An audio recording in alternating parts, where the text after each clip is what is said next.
Hey there, everybody. Pete Pardo here from Sea of Tranquility. Welcome to pick number 31 of my favorite rock albums of the 70s.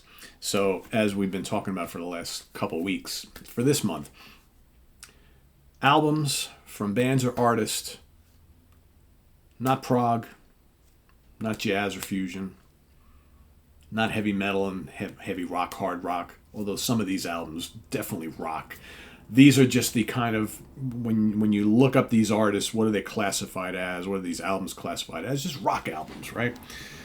Pop albums, rock albums, right? Just, but not all those other things. Not southern rock either, right? So there's certain bands that I had in my southern rock list, right? They won't be on this list either. So again, no Judas Priest, no Black Sabbath, no Led Zeppelin, no Allman Brothers, no Leonard Skinner, no ZZ Top, no Yes, no Genesis, no Rush, no Jethro Tull, all that kind of stuff. So these are going to be just the general rock albums. And I will say, I came up with a really healthy original list of some really great albums that I like a lot. And I've changed the list multiple times. And then literally like just last night I made a couple other tweaks and I'm like, I gotta stop.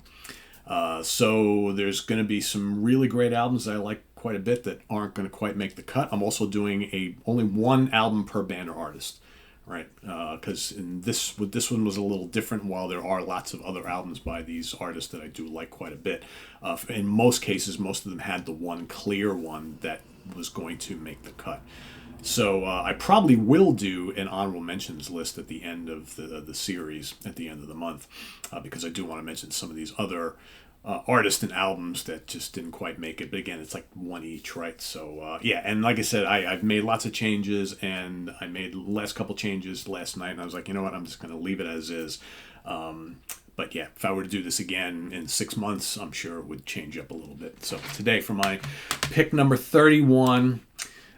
this is the third album from this artist and his band, released October 19th, 1979, recorded at Sound City Studios in Van Nuys, California, also Cherokee Studios in Hollywood, California, produced by Jimmy Iovine and Tom Petty for Backstreet, MCA, Geffen, and Universal Records.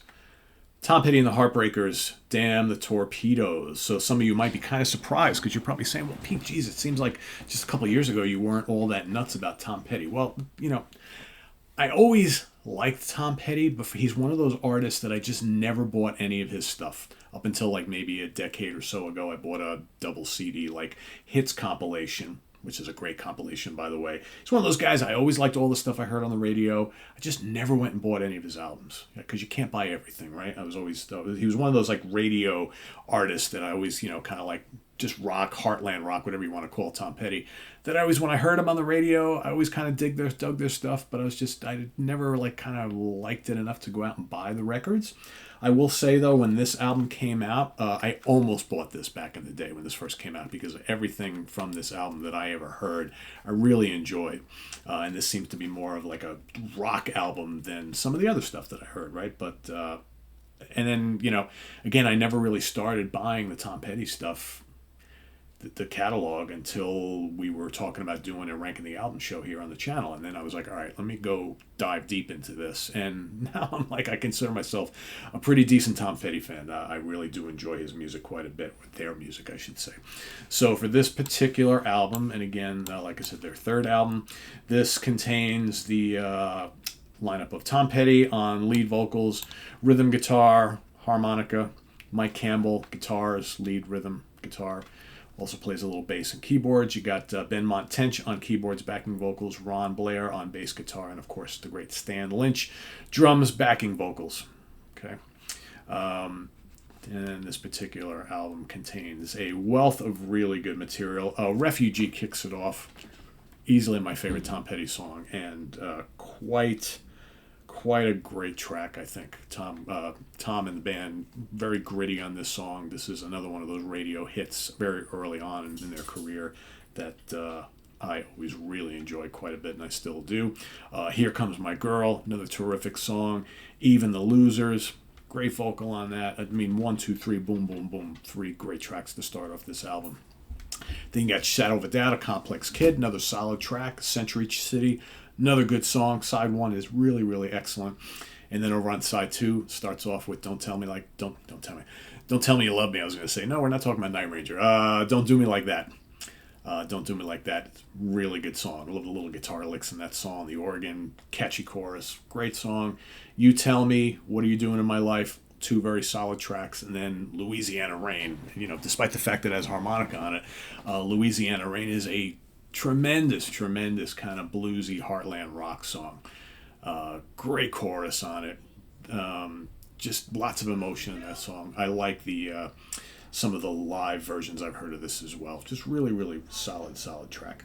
So yeah, that's the album. Let's talk about the certification, shall we? Australia, number 15. Canada, number 2. Dutch album charts, number 27. New Zealand made it to number 1. UK album chart, number 52. And in the US Billboard, this made it to number 2. Did not realize that this charted that high. I thought that he did these kind of higher chartings later on in his career, you know, within the next couple albums. So I did not know that this was that big at the time. I guess because I was paying attention to other things. As far as certifications go, in Canada, this is double platinum, 200,000 units sold, and in the United States, 3 times platinum, 3 million copies. So pretty good, 3 times platinum.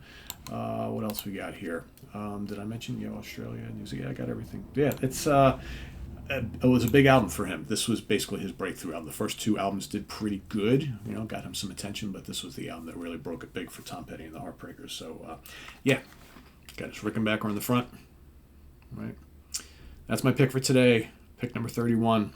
Let us know what you think of Damn the Torpedoes down in the comments below, as well as your pick for today. And we'll see you here tomorrow for pick number 30, of course.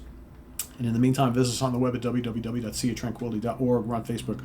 We're on YouTube all together, all the damn time. Please subscribe if you haven't already, and click on that notification bell so you get alert of all of our content as it posts.